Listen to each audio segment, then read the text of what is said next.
¿Hace cuánto se realiza este festival? El festival acá en Posadas, si no me equivoco, es la séptima edición que se realiza en Misiones. Desde hace 7 años se viene celebrando acá este encuentro de narradores internacionales, al que se suman también narradores locales, y en el que contamos historias, principalmente acá en Posadas, en la capital, pero también hacemos una gira en el interior. Hemos estado en Aristóbulo del Valle, en Oberá, en Puerto Libertad, en Santa Ana, en distintas localidades, en escuelas del interior, auténticas aventuras para llegar y hacer esto que nos apasiona, que es contar historias. ¿De quién es la iniciativa de este proyecto?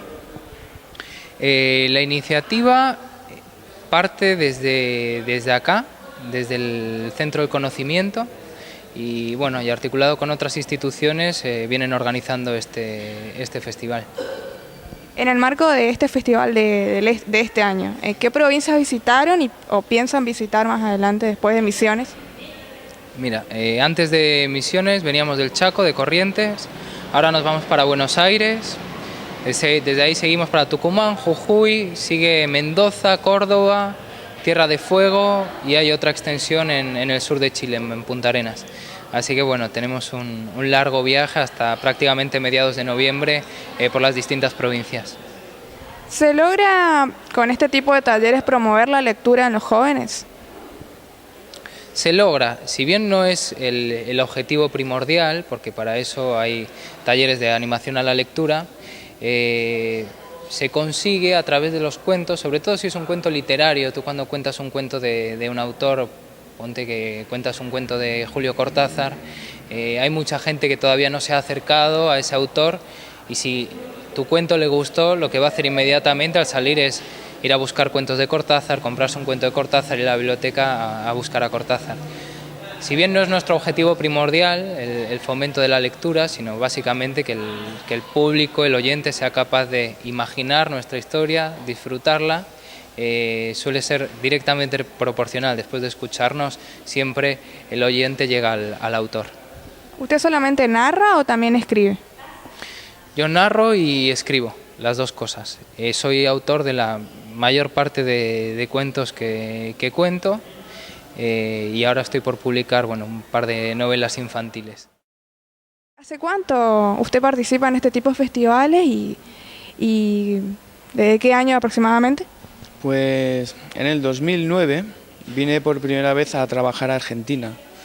Estuve en el Festival de Buenos Aires, en esta extensión de Misiones, y estuve en Santa Fe también trabajando en otros eventos, y desde esa fecha me enamoré de este país, de sus gentes, de sus paisajes, de su forma de trabajar y en realidad de todo, y sobre todo también del tipo de narración oral que hay aquí. Me encontré con un tipo de cuentería diferente a la que hago yo, y la retroalimentación entre el tipo de cuentería que hago yo y la que me encuentro aquí, más luego además todos los narradores que vienen de otras partes. En Colombia se cuenta de otra manera, en México de otra, en Chile de otra, y nos juntamos aquí. Tenemos esa suerte de disfrutar de nuestro trabajo y de compartir el de los demás. ¿Cómo nace su inclinación hacia la narración? Pues viene de trabajar con niños.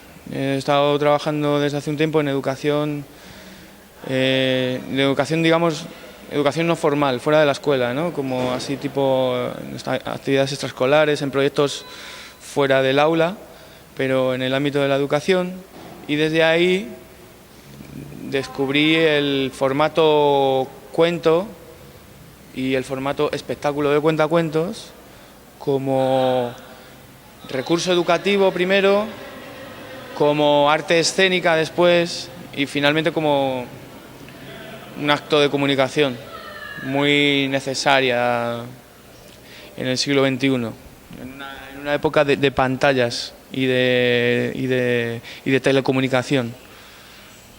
¿Usted considera que se promueve más la imaginación de un niño leyéndole un cuento o haciendo que él lo lea por sí mismo?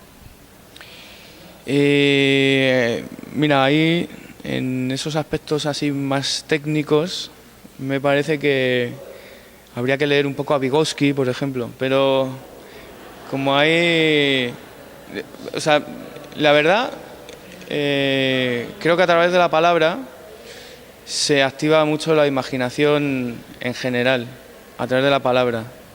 La cuestión es si es la palabra leída o la palabra escuchada. Ahí depende también mucho de quién está contando, de quién está lanzando esa palabra. Yo creo que son dos actividades que se complementan y que una lleva a la otra también. La oralidad aparece primero, porque de hecho el niño aprendemos las palabras escuchándolas, ¿no? La lengua materna nos es regalada desde que somos bebés y por ahí cuando nos acercamos a los libros donde está la palabra escrita o impresa ya conocemos casi todas las que nos vamos a encontrar ahí. Imaginación a partes iguales. Igual por ahí un poco la palabra contada, ¿no? La palabra que escuchas activa más la imaginación. Usted recién hablaba de este mundo tecnológico en el que estamos viviendo. ¿Es la tecnología la que aleja a los niños, según su punto de vista, de la lectura? Yo creo que no. No es tanto la tecnología como el tipo de educación que propongamos y el tipo de educación que reciban. La tecnología es un recurso que está ahí y que se puede usar de diferentes maneras. No creo que haya que calificarlo de negativo o de positivo, ¿no? O de que pueda desplazar a la lectura o a la palabra impresa como la conocemos desde Gutenberg. El libro es un objeto fantástico y maravilloso que es un compañero de viaje y que está ahí y que no creo que vaya a desaparecer a causa de las nuevas tecnologías, internet y demás. Pero sí que es cierto que la idea de pantalla, la idea de escaparate que nos está vendiendo el sistema consumista y el capital, la saturación de eso es bastante perniciosa, ¿no? Y hace mucha falta que se den eventos en los que, de nuevo, como se ha hecho durante siglos, establezcamos momentos de comunicación directa y solo con la palabra o los recursos expresivos propios del